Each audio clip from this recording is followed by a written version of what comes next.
Madhyamgram police স্টেশনে মশিয়র আলী বলে এক ভদ্রলোক, যার বাড়ি দাঁড়িয়াল, মধ্যমগ্রাম পুলিশ স্টেশনের আন্ডারে পড়ে।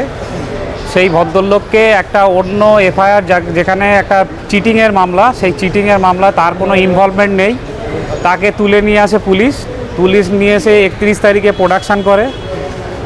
লার্নেট court, ACGM chief judicial magistrate Barasat ওনাকে পুলিশকে পিসি দেয়নি, পুলিশ এখানে পিসি চেয়েছিল।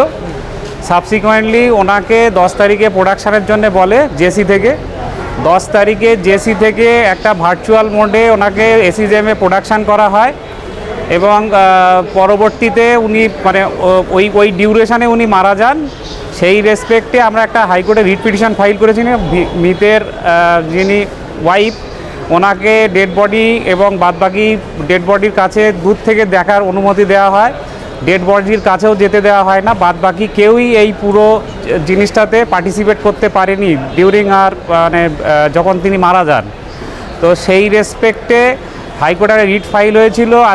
আজকে অনারেবল জাস্টিস অমৃতা সিনহা একটা অর্ডার পাস করেন, যে অর্ডারের ভিত্তিতে 10 তারিখে মামলাটা থাকবে। স্টেটকে পুরো সিডি সহ বাদবাকি যে সমস্ত জিনিসটা, it's a case of custodial, মানে my lord honourable justice Amrita Sinha এটা মনে করেন যে এটা কাস্টোডিয়াল ডেথ এবং সেই রেসপেক্টে পুরো রিপোর্টটা চাওয়া হয়।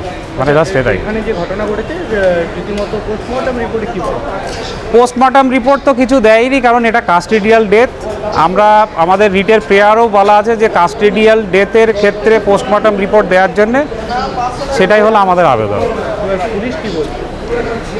পুলিশ এখন কিছুই বলছে না। পুলিশ যেটা হচ্ছে যে এই ঘটনা ঘটার পর যে এফআইআর রেজিস্টার হয় এবং এফআইআর রেজিস্টারের পরবর্তী ক্ষেত্রে আমরাও যে কমপ্লেনগুলো করি, কারণ আমাদের ঘর বাড়ি সব পুড়িয়ে দিয়েছে, আমরা কমপ্লেন করতে তো দূরের কথা, আমরা বাড়ি ঢুকতেও ভয় পাচ্ছি। তো এই রকম পরিস্থিতিতে যেরকমভাবে যেটা হাইকোর্ট অনুমতি আদালত নির্দেশ দেবে সেই অনুযায়ী হবে। বিচারপতি সিনহা কি বললেন? উনি বললেন যে এইরকমভাবে পুরো 10 তারিখে যে ভার্চুয়াল যে প্রোডাকশানটা হচ্ছে, প্রোডাকশানটা জেসি থেকে হয়েছে এবং তার ডিউরেশনে কি মানে এটা কাস্টোডিয়াল ডেথ কিটা সেটার ইনকোয়ারি হবে এবং postmortem report all those thing আর প্রডিউস। 10 তারিখে মামলাটা থাকবে, 10ই জুন। আচ্ছা, আপনি কি মনে করছেন এটা কি কাস্টোডিয়াল ডেথ না রীতিমতো খুন করা হয়েছে? দেখা যাক এটা কী পরিস্থিতিতে দাঁড়ায়। আমরা তো লয়ার, আমরা সাধারণত যেটা দেখলাম সেটা হলো কাস্টাডির ভেতরেই মানে ডেথ।